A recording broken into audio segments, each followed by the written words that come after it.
El mensaje de hoy le puse como título El dominio del rey. En el pasaje de hoy pudiéramos ver varios elementos, pudiéramos enfocarnos en varias cosas, pero hay un tema que para mí se sube a la superficie y es esto, es la idea de que Él es rey. Hay una oposición, vamos a ver, pero el reino de Dios y el reino de Cristo es inevitable. No podemos luchar en contra de Él. Vamos a aprender hoy que no podemos rebelarnos en contra de Él. Y la única manera en la que vamos a estar bien es cuando estamos de su lado, ¿no? Porque estar en contra de Él es una inevitable y final derrota por nuestra parte. Vamos a estar en Lucas capítulo 19, del 11 al 27. Y quiero que leamos juntos el pasaje de una y después vamos a mirar los diferentes elementos. Dice en el versículo 11, la multitud escuchaba todo lo que Jesús decía y como ya se acercaba a Jerusalén, les contó una historia para corregir la idea de que el reino de Dios comenzaría de inmediato. Les dijo, un hombre de la nobleza fue llamado a un país lejano para ser coronado rey y luego regresar. Antes de partir, reunió a 10 de sus siervos y dividió entre ellos 5 kilos de plata, diciéndoles, inviertan esto por mí mientras estoy de viaje. Pero sus súbditos lo odiaban y enviaron una delegación tras él a decir, no queremos que él sea nuestro rey. Después de que lo coronaron rey, volvió y llamó a los siervos a quienes les había dado el dinero. Quería saber qué ganancias habían tenido. El primer siervo informó, amo, invertí su dinero y multipliqué 10 veces el monto inicial. Bien hecho, exclamó el rey. Eres un buen siervo, has sido fiel con lo poco que te confié. Así que como recompensa serás gobernador de 10 ciudades. El siguiente siervo afirmó, amo, invertí su dinero y multipliqué 5 veces el monto original. Bien hecho, exclamó el rey, serás gobernador de 5 ciudades. Pero el tercer siervo trajo solo la suma original y dijo, amo, escondí su dinero para protegerlo. Tenía miedo porque usted es un hombre muy difícil de tratar, que toma lo que no es suyo y cosecha lo que no sembró. Siervo perverso, dijo el rey a gritos. Tus propias palabras te condenan. Si sabías que era un hombre duro, que tomó lo que no es mío y cosecha lo que no sembré, ¿por qué no depositaste mi dinero en el banco? Al menos hubiera podido obtener algún interés de él. Luego, dirigiéndose a los otros que estaban cerca, el rey ordenó, quiten el dinero de este siervo y dénselo al que tiene 5 kilos. Pero amo, le dijeron, él ya tiene 5 kilos. Sí, respondió el rey. Y los que usan bien lo que se les dará aún más. Pero los que no hacen nada, se les quitará aún lo poco que tienen. En cuanto a estos enemigos míos, que no querían que yo fuese su rey, tráiganlos y ejecútenlos aquí mismo en mi presencia. Vamos a Señor oración. Padre Celestial, Dios, tenemos un pasaje hoy aquí, Señor, en el cual esta parábola, Dios, que compartiste, Señor, está llena de verdades sobre ti, Señor, sobre los que te sirven, Señor, e incluso sobre los que no. Pido que el Espíritu Santo hoy realmente pueda trabajar en nosotros, Señor, porque estamos permitiendo, Señor, que Él haga su trabajo de iluminarnos, de hacernos entender este pasaje, Señor, pero no solamente entender, Señor, sino también estar dispuestos a ceder y a obedecer, Señor, y a conformarnos a tu palabra, Señor, y no a nuestra mente y a este mundo.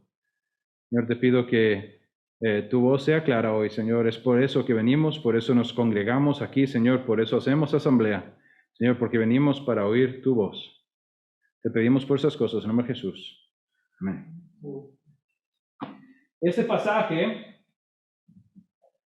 tiene varios personajes. Entre esos personajes, uno es el rey, y para mí él es el centro de esto. Y Cristo está hablando sobre este hombre que en la Nueva Traducción Viviente indica que era como un noble que no tenía el título de rey todavía, pero tiene una salida en la cual va y recibe su título de rey. Después tenemos unos súbditos rebeldes. Los vemos inmediatamente después de que nos informan de que él va a salir. Hay un grupo de personas que estarían en la zona en la cual él es rey, entonces serían sus súbditos.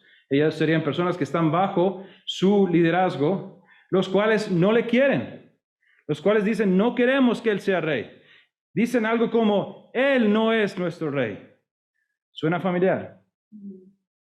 Y ellos piden que no sea nombrado rey. Después tenemos a dos grupos de siervos. Tenemos unos siervos que son fieles, los primeros dos, y al final tenemos los que he nombrado como siervos falsos. Ahora vamos a entrar un poquito más en los detalles del pasaje, pero sí quiero que veamos también que esto puede sonar mucho como una parábola que nosotros vemos en Mateo capítulo 25, y quizás el texto es muy pequeño, ahora que lo veo, lo puse ahí, ojalá puedan leerlo, si no, bueno, lo voy a leer yo, pero voy a intentar leerlo, pues también está pequeño aquí. Pero hay una parábola que Jesús da en Mateo capítulo 25 que es muy similar a esta, pero cuando estaba estudiando, leí de un autor, Gerald Block, que él hace este comentario y hace esta lista de 7 diferencias cruciales entre las dos parábolas que nos indican que no son la misma parábola. E interesantemente, creo que la lección es diferente también entre las dos parábolas. Pero aquí son las 7 diferencias, por si usted sabe y conoce la parábola de los talentos. Entonces, la diferencia entre la de los talentos y la que estamos viendo aquí, que conocemos como las 10 minas, es los escenarios son diferentes. Primero, Lucas tiene la parábola en Jericó. Recuerden, la semana pasada estábamos en Jericó y ahora está atravesando ese camino que Eric mostró la semana pasada entre Jericó yendo camino a Jerusalén, mientras que Mateo lo tiene en Jerusalén. La segunda diferencia es que las audiencias difieren. Lucas tiene los comentarios frente a una multitud, mientras que Mateo lo tiene solo con discípulos.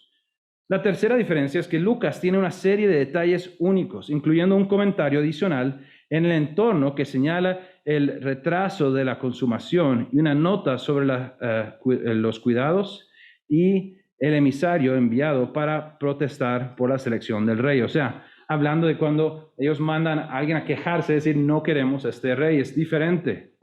Mateo tiene un hombre de negocios, mientras que Lucas tiene un rey, un noble que se convierte en rey. Mateo tiene 3 esclavos, Lucas tiene 10. Mateo da a los siervos propiedades y talentos, 5, 2 y 1 respectivamente, mientras que Lucas les da cada un siervo una mina, que es una moneda, vamos a ver ahora, es una cantidad, Nueva Traducción Viviente lo traduce como una cantidad de plata. Entonces, que sería como ellos recibieron, si fueron 5 kilos entre 10 personas, son unos 500 gramos de plata, que equivalía a unos 1000 días de trabajo, aproximadamente. Entonces, bastante trabajo, bastante cantidad.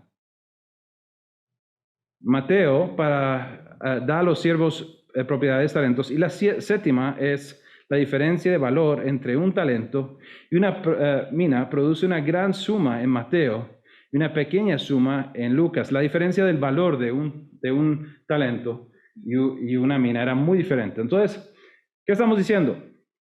Y al final las recompensas de Mateo son las mismas para cada siervo, mientras que en Lucas son diferentes. Yo dije que habían 7 y milagrosamente apareció una toda diferencia ahí, no sé, disculpen. Pero la respuesta, quizás el punto central de esto es que es una parábola diferente.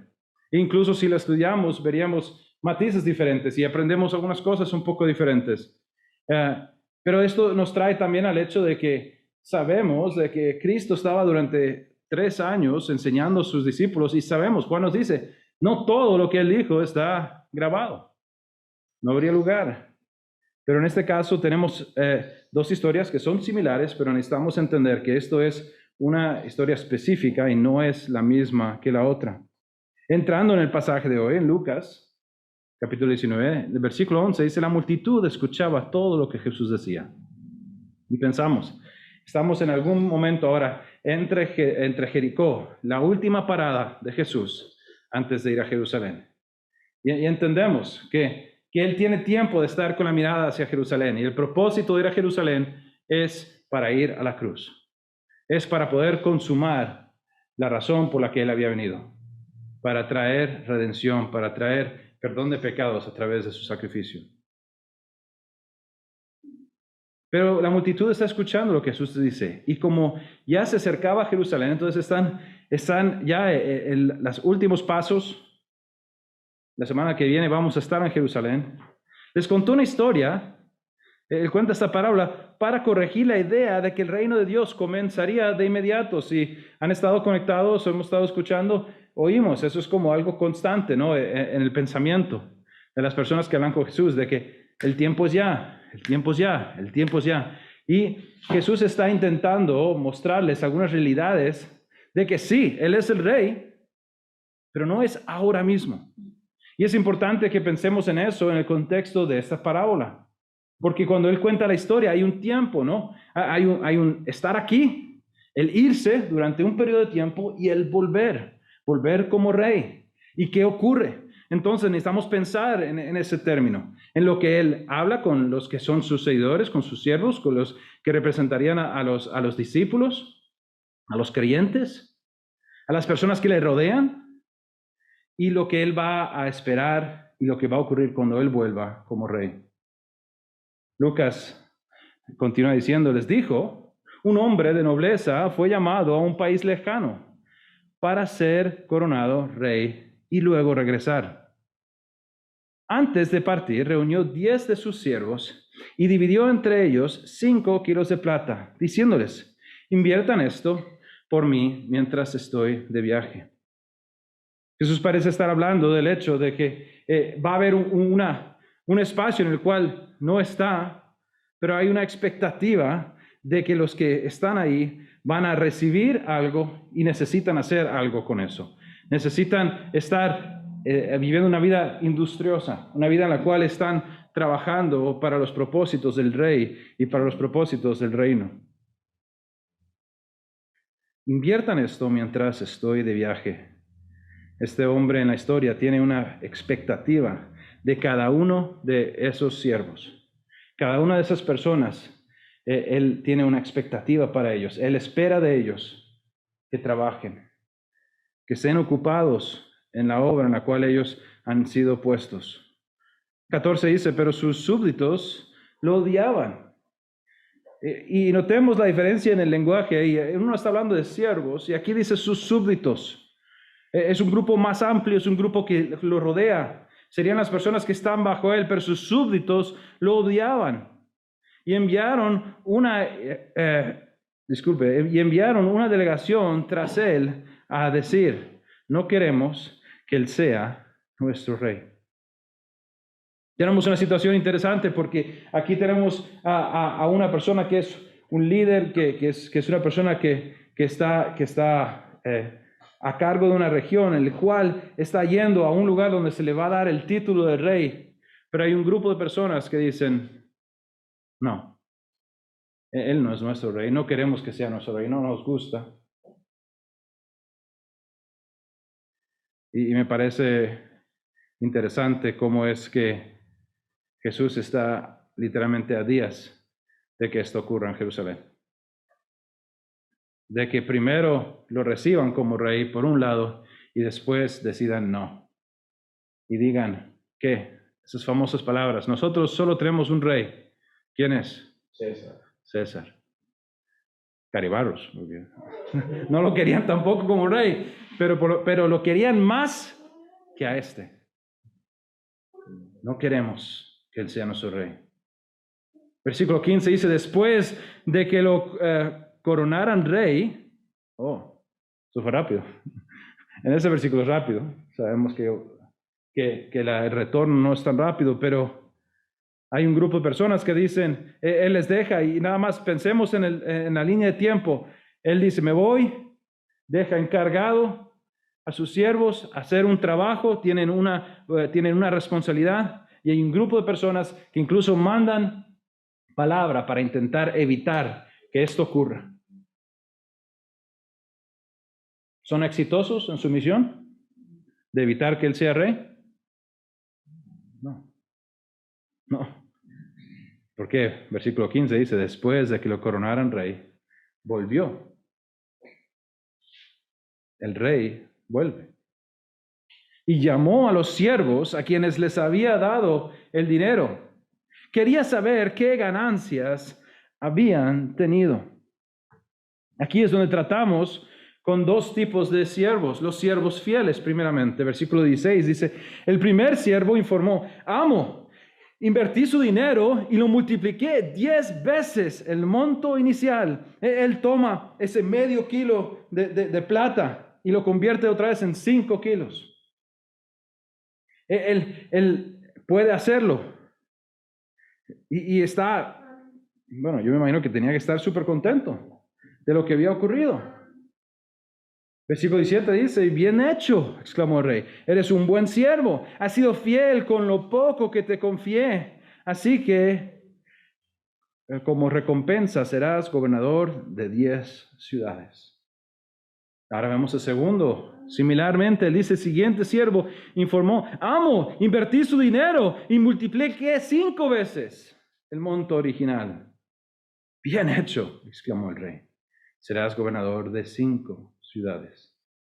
Es interesante este concepto cuando lo miramos a la luz de los creyentes, a la luz de los discípulos de Cristo. Vemos que en un par de pasajes claramente, se me ha pegado la compu, sorry. Ahí estamos. En 2 de Timoteo 2:12 dice, y soportaremos privaciones. Pablo hablando de Timoteo dice, reinaremos. Si soportamos privaciones, reinaremos con él. Si lo negamos, él nos negará. Apocalipsis 5:10 dice, y la ha transformado a un reino de sacerdotes para nuestro Dios, y reinarán sobre la tierra.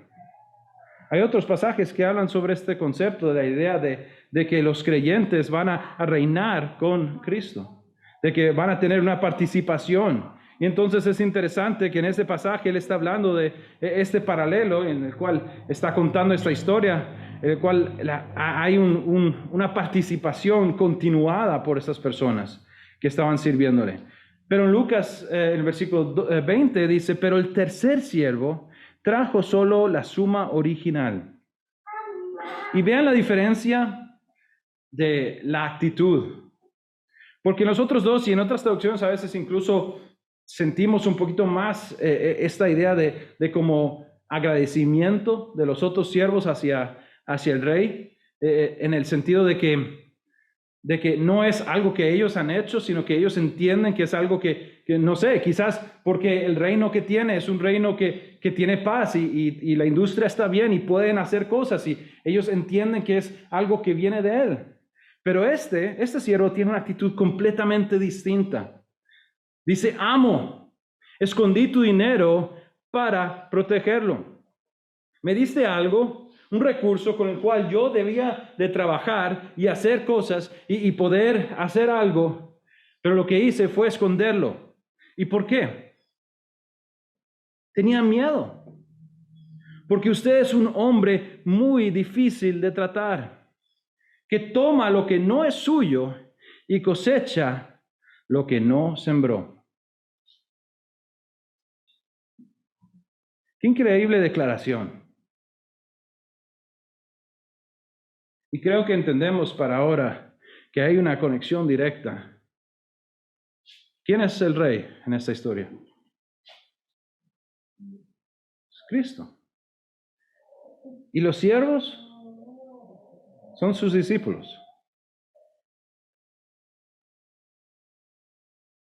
Los súbditos que no lo quieren son un montón de otras personas que están alrededor. Algunos lo siguen, algunos le van a poner palmeras enfrente un día y unos días después decir que lo crucifiquen.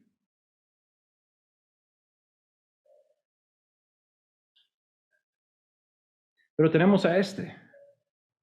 Y el punto que puse ahí fue siervo falso. Y puede ser que haya varias maneras de entender este pasaje. Diferentes personas tendrían diferentes opiniones. Algunas personas cuando estaba estudiando piensan simplemente que este es un discípulo negligente. Pero yo tengo razones para creer que este no es un verdadero discípulo. Y una de ellas es este pasaje. Cualquier persona que comprende y entiende a Cristo, y necesito parar aquí y decir, entendemos que Dios es un Dios al cual tememos, un Dios que tiene ira justa. Pero también entendemos que cuando estamos en Cristo no hay condenación. Y a través del sacrificio de Cristo, a través de la salvación, los que hemos sido llamados hijos de Dios, los que nuestra fe está en Él, los que hemos pasado de muerte a vida, hemos sido adoptados y tenemos un Padre que nos ama.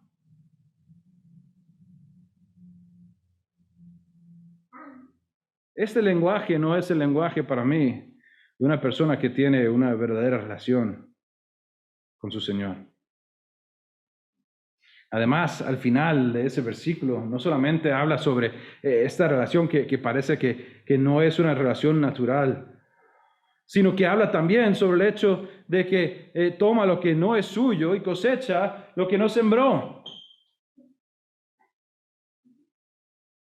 En la aplicación a mi vida, yo no puedo pensar en nada que no es de Dios. Todo le pertenece al Rey. Y debidamente, no porque es malo, sino porque le pertenece. Él lo merece. Él merece todo. Y todo es suyo. Incluso hasta el punto del final, cosecha lo que no sembró. Él lo que está diciendo de una forma, está acusando a ese rey de robar, de tomar lo que no es suyo, y no es cierto. Y esto me indica a mí claramente que esta persona no entiende y no tiene una verdadera relación, no es un verdadero siervo, sino es un siervo falso. Y este versículo 22 me indica una diferencia muy grande, y no es el lenguaje de nuestro Señor hacia sus discípulos y los que le servimos. Dice, siervo perverso, dijo el rey a gritos, tus propias palabras te condenan. Y hace un juego con sus propias palabras. Dice, si sabes que era un hombre duro, que tomo lo que no es mío y cosecho lo que no sembré, ¿por qué no depositaste mi dinero en el banco? Al menos hubiera podido obtener algún interés de él. Y vemos una dinámica muy interesante entre estos dos primeros siervos, que creo que son siervos fieles, verdaderos, y este siervo falso. Y creo que al final de cuentas, la lección aquí no es que hay unas personas que son súper chuzas, que son solo bueno, que van a ser lo más en el reino de Dios, los que pueden tomar esto y convertirlo en esto. Y luego unos van a ser como los mediocres, y luego algunos sino creo que realmente lo que está mostrando aquí es, el hecho es que el llamado era simplemente a tomar lo que nosotros teníamos y hacer lo que podemos con él, lo que él nos permita, lo que él nos deje. Porque la realidad es que en el reino de Dios hay un poco de todo. Hay un poco de todo. Y yo creo que con faltas, nosotros aquí estamos siendo fieles, pero somos, no sé, 20. Y hay otros lugares donde son 2000, siendo fieles. Yo creo que Dios no está juzgando a un grupo como menor porque no ha explotado la congregación, o porque no ha pasado esto, sino lo que Dios está juzgando es el corazón. La palabra de Dios nos muestra que todos tenemos dones que han sido dados para el beneficio para glorificar a Dios y el beneficio de la iglesia, para la edificación de la iglesia. Todo creyente. Por eso es que hablamos, tenemos este lenguaje que Pablo usa sobre un cuerpo, ¿no? Y el cuerpo, nosotros entendemos, está lleno de órganos, está lleno de partes, todas necesarias. Mis pies no son bonitos, pero quiero todos los dedos de mi pie. No quiero que me corten ni uno. Entonces, yo no puedo pensar en una parte de mi cuerpo realmente que como que me sobra. A veces decimos el apéndice, pero también lo quiero ahí quietito. Ya perdí la vesícula y ya no quiero perder nada más. ¿Ok? Todos tenemos un lugar, tenemos un propósito y a veces algunos nos vamos a ver más vistosos que otros. Algunos ministerios quizás tengan un fruto diferente que otros. Puedo pensar en hombres como Charles Spurgeon, hace 150 años teniendo una iglesia enorme, bendecido. Y otros amigos de él que predicaron el mismo evangelio no tuvieron el mismo resultado. ¿Uno fue más fiel que el otro? No. Fueron fieles, ese es el punto. Misioneros como Adoniram Judson que pasaron 17 años hasta que vieron al primer creyente, 17 años predicando el evangelio hasta ver a una persona convertida. Y en su vida realmente él no vio mucho. Perdió casi toda su familia como 2 veces, porque se casó 2 veces, perdió hijos, podemos decir, gastó su vida por Cristo. Y no vio mucho pasar. Pero hoy por hoy vamos a Burma, o lo que se conoce ahora como Myanmar. Más bien tenemos miles de hermanos que están sufriendo por su fe hoy. Y cada uno de ellos que está bendecido por tener una Biblia es la misma traducción que hizo ese hombre hace 200 años. Y por lo que tengo entendido, prácticamente toda congregación en Burma hoy puede conectar sus raíces a ese ministerio. Pero él no lo vio. Pero fue fiel. Y eso es lo que Dios está pidiendo a nosotros. No que midamos cómo es mi ministerio o cómo soy yo en el sentido, no. Estás siendo fiel, Jonathan. Me estás amando. Estás amando mi palabra. Estás amando tu familia. Estás amando a tus hermanos. ¿Estás haciendo luz? ¿O estás escondiéndolo? Voy a tomar lo que tengo, lo poco que tengo, y lo voy a guardar en un trapo y lo voy a esconder. Yo no soy responsable de los resultados, eso es Dios. Esa multiplicación de 10 fue porque fue bendecido con lo que había. La de 5 también. Y honestamente creo que si el único que hubiera hecho, si lo hubiera metido al banco y hubiera sacado un poco de intereses, le hubiera ido más o menos. Pero el problema es que creo que vemos aquí una persona que no entiende su relación con el rey.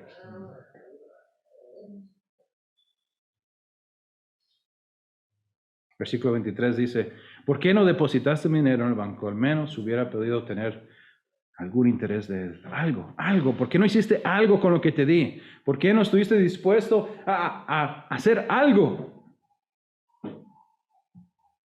Creo que nuestro Señor está diciendo lo mismo. A confiar. Simplemente confiar en el Señor. Versículo 24, y aquí son palabras difíciles, duras, y también palabras que nos deberían realmente afirmar nuestra convicción, nuestro deseo de servir. Luego, dirigiéndose a los otros que estaban cerca, el rey ordenó, quiten el dinero de este siervo y dénselo al que tiene 5 kilos. Pero amo, le dijeron, él ya tiene 5 kilos. Sí, respondió el rey. Y los que usan bien lo que se les dará aún más. Pero los que no hacen nada, se les quitará aún lo poco que tienen. Antes de leer el versículo 27, quiero simplemente mencionar que lo que nos espera en el cielo no tiene medida. 1, 5, 10, 1000, no, eso ni siquiera empieza a tocar, aproximarse a poder entender la bendición de estar en el cielo con Cristo. Y yo no entiendo todo, cómo va a funcionar y qué es, y quién sí y quién no. Honestamente, a mí realmente no me importa si voy a reinar o no voy a reinar, no me importa. Voy a estar con Cristo. Voy a estar en la presencia del Rey. Voy a estar cara a cara con mi Señor. Suficiente. Suficiente.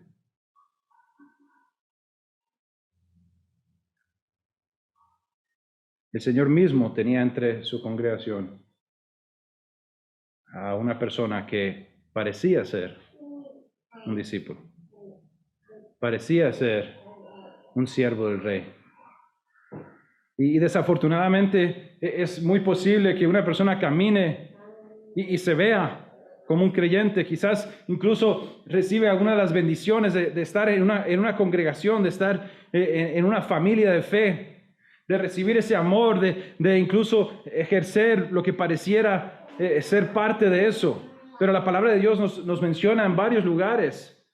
Hebreos, creo que es crucial entender esa realidad como hebreos, porque hay personas que prueban de lo bueno que es el Espíritu, prueban de lo bueno que es la iglesia, y aún no son creyentes. Yo creo que eso es a lo que está apuntando aquí. Que algunos que tenían incluso un poco, realmente no van a tener absolutamente nada, lo van a perder. Aún lo poco que tienen lo pierden. Y finalmente, el rey trata con esos súbditos rebeldes. Versículo 27, en cuanto a esos enemigos míos que no querían que yo fuera su rey, tráiganlos. Y esto es un lenguaje, en el original, es un lenguaje muy, muy claro, muy conciso, muy rotundo. Y ejecútenlos aquí mismo, en mi presencia. Y este pasaje apunta a la realidad de que nadie puede ganar en contra del rey. No hay una opción en la cual uno se rebela en contra de Dios y gana. La única esperanza que tenemos es de hincar la rodilla ante el rey ahora. Hoy es el día. Hoy es el día.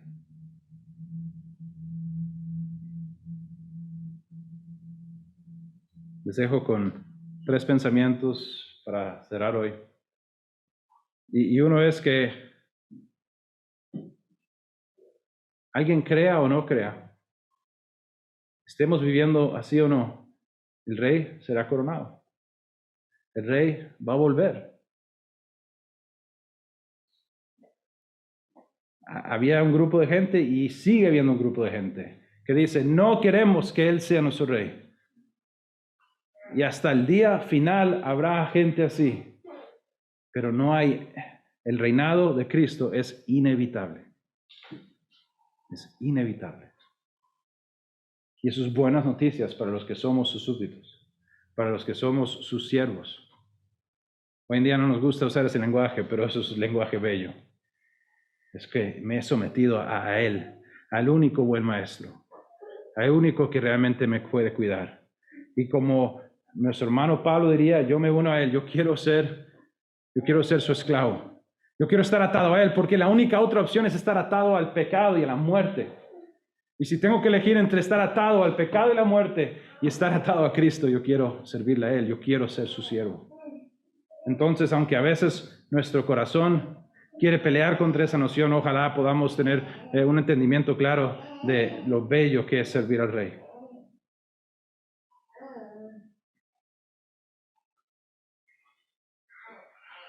Sus siervos fieles van a dar fruto.